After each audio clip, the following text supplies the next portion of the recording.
will see how to configure IJW using the wizard directly from the display. So we will interact directly with it. What is the scenario that we would like to configure?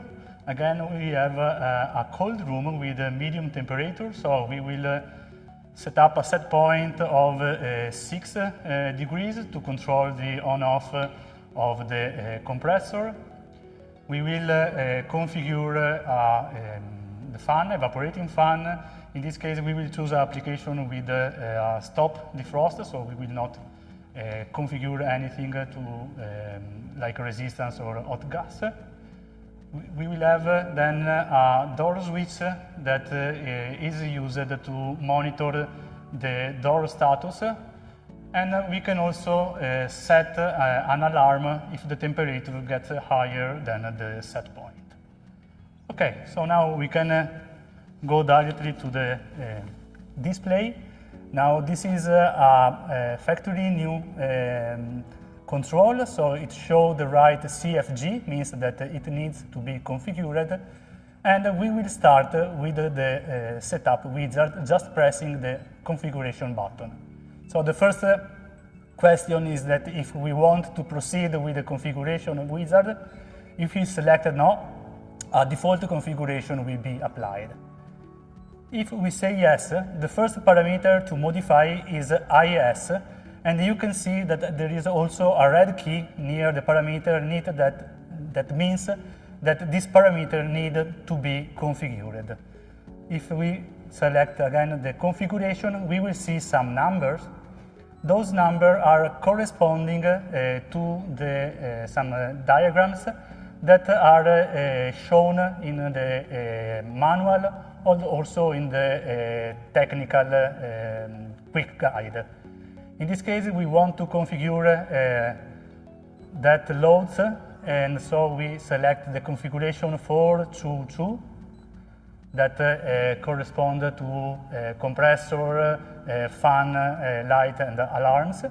And when we set, we see that the red key disappears, means that we configured this parameter.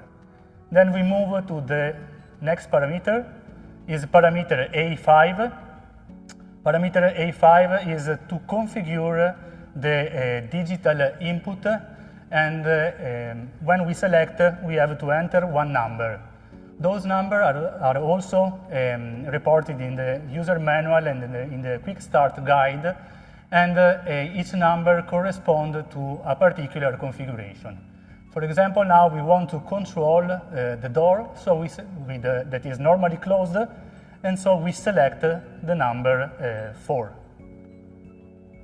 Again, the icon you see is disappeared because we configured the parameter. The last step is to choose the probe type and set the parameter -P1. Again, the meaning of the numbers is in the quick start guide. And for example, if we want to configure the probe as NTC, we have to select the number 2. Okay, then we are arrived to the last step of the wizard. When we confirm, the configuration is applied to the control. Now you see that we have configured the control, and it is showing the actual temperature. What we want to do first is to change the set point to 6 degrees, so we can wake up the device. There is one button that is dedicated to the set point. Just press it for 3 seconds, and now we are able, with the down and up arrow, to modify the set point and bring it to 6 degrees.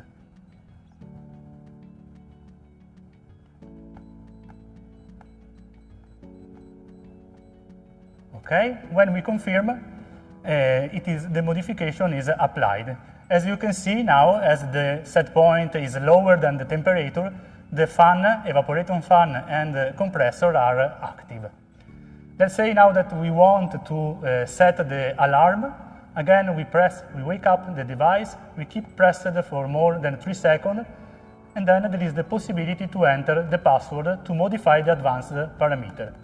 The password is 22. We go to the alarm section and we set the parameter of 10 degrees higher than the set point.